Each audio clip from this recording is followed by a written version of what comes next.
আসসালামু আলাইকুম বন্ধুরা। আজ পত্রপত্রিকায় শিশু আইন ২০১৩ সম্পর্কে বেশ আলোচনা দেখতে পেলাম। শিশু আইনে ৩ ধরনের শিশুর কথা বলা রয়েছে। ১. আইনের সংস্পর্শে আসা শিশু, আইনের সাথে সংঘাতে জড়িত শিশু এবং সুবিধাবঞ্চিত শিশু।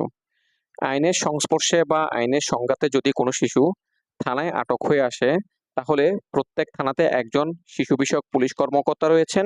তিনি শিশু আইনে উল্লেখিত সমাজসেবা অধিদপ্তর কর্তৃক নিযুক্ত প্রবেশন অফিসারকে ডেকে নিয়ে আসবেন এবং প্রথমে শিশুর বয়স নির্ধারণ করবেন। তারপর দুজনে মিলে আলোচনা করে শিশুটিকে কি করা যায়? শিশুটিকে কি বিকল্প পরিচর্যায় নিয়ে যাওয়া যাবে?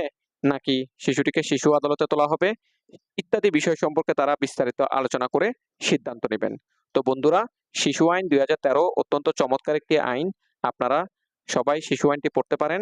বিভিন্ন ওয়েবসাইট থেকে শিশু আইন ডাউনলোড করে এটাকে নিয়ে স্টাডি করতে পারেন। ধন্যবাদ সবাইকে।